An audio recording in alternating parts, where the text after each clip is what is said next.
Hey guys, here's what we really need to be talking about today because a lot of people just aren't understanding why leasing is so crucial to your financial success when making a decision, okay? Now, we're gonna start at basics.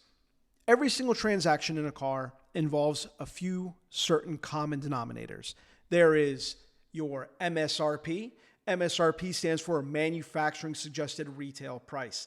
This is the price that the manufacturer recommends the dealer sells the car for.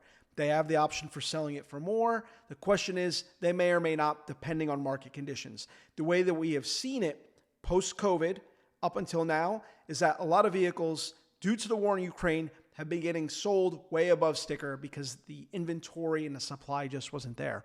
Now, we're starting to see a huge right size in the market where there is more available inventory. We're seeing a lot more used cars on the market, creating this huge little surplus that's having an impact onto the new car industry. Now, MSRP, manufacturer suggested retail price. After that, there's something called the invoice. The invoice is basically this. It is the cost that the dealer has for the car, which does not include the holdback, rebates, manufacturing incentives, and other factors that will pad their pockets. In other words, they could sell the car to you at invoice and still make a profit. The third part is dealer cost. And this is the true cost for what the dealer will actually source the vehicle from the manufacturer for. Now, the hard part is getting a dealer to agree to give that to you at that price, sell you the car at that price.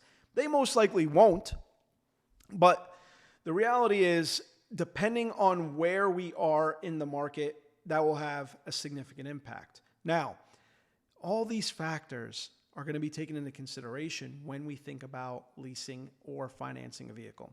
When you finance a vehicle on month one, you are paying for the full value of that vehicle. You need to understand that. When you do that, you're also owning the depreciation of the vehicle on month one. Whereas you're leasing the vehicle, you're only paying for a portion of the value of the vehicle based off the residual. Now, what is residual, everyone? Residual is the future forecasted value of the car after X amount of time, whether it's 24 months, 36 months, 48 months, or even 60 months. The residuals are important. They are determined by the manufacturer and they are fixed. They are not going to be altered by the dealer.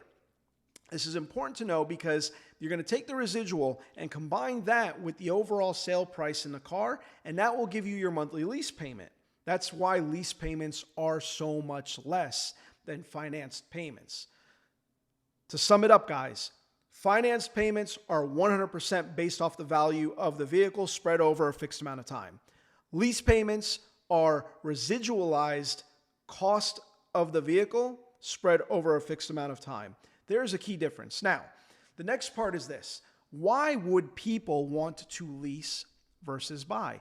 I call leasing flexible financing because not only do you have the opportunity to negotiate on the price of the car in the very beginning to determine what the monthly payment is going to be on the vehicle, but you also have an opportunity at the end to determine what the final purchase price of the vehicle is going to be by taking a look at the residual in the car and determining whether it is worth market rate. And guess what, guys?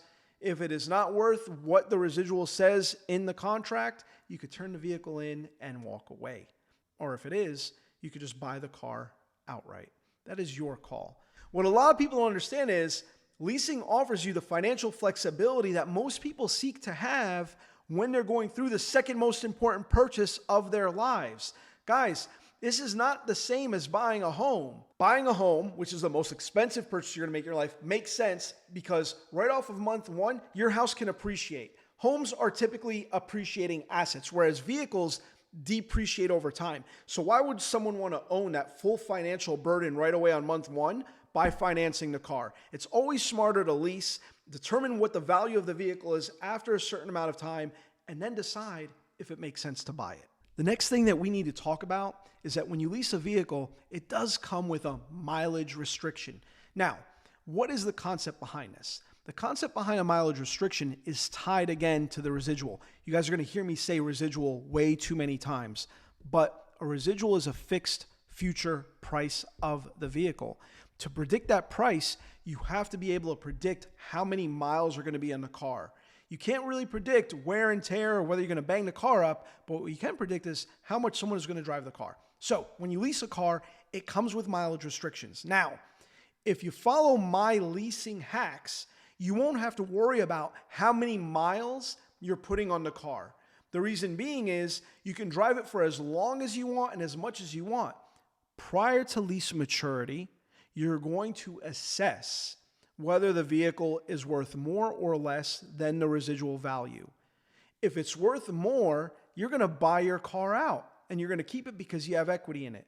And when you buy the car out, the mileage will be irrelevant. So there's no reason to pay the manufacturer, no reason to pay the dealer for the extra mileage in the lease because you're already going to execute on the purchase afterwards. If your car is not worth what it says that the market rate is asking, guess what? You could turn around, walk away, pay a disposition fee, and be left with absolutely nothing to worry about. Now, the third piece is you could trade your car in early.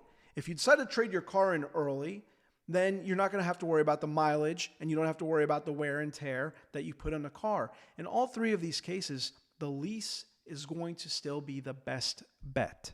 Now, the last part when it comes to transacting on a vehicle is a lot of people saying cash is king. And guys, I made a video about this. Cash is king, cash is king. Cash is not king in this market, especially this market. Cash is not king because whenever you spend that money, you're putting it into an asset that's going to generally decline over time. What you should be doing is taking that money, putting it in an alternative form of investment, and allowing that money to grow. Utilizing a separate account of whatever cash you're going to use to source your payments from. Now, in the situations where interest rates are through the roof or extremely high, that might be the cost of doing business. But then you can assess whether or not you're going to make more in your investment than you would paying in interest and decide whether that's going to be a good idea for you. Let's talk about trade-in value of your vehicle. Most people who have a license drive a car. Now, what do you do when you're trading in your vehicle? You have also 2 or 3 options. Option number 1, you can decide to give the car to your local dealer. You could give it to them and allow them to decide how much they're going to give you for the car. This is probably the worst of the ideas because they're going to base your car off of wholesale pricing because dealers need to make a profit when they turn and they sell your car. Option number 2, which I would recommend, is private party selling your car. There are websites like autotrader.com, cargurus.com. This allows you the opportunity to sell your car for top dollar. When you take that money, you take that equity, you can then now use that as a down payment on the other vehicle. Now, again, trade-in is tricky because a lot of people don't have the patience to take the extra step to source their car out and sell it privately, which is why we have companies like CarMax and Carvana that exist today. Now, those business models are slowly failing because they were paying people a little bit more than they should have for their vehicles. But overall, you need to be focusing on private party selling your car if you want to get the most bang for your buck. So what we've discussed is MSRP. We've discussed what invoice is. We've discussed residual. We've discussed the trade-in value of your vehicle, the residual. The last piece is your money factor. And to repeat myself over and over again, your money factor is simply just the interest rate. Whatever it is, multiply it by 2,400 and you'll have your equivalent interest rate.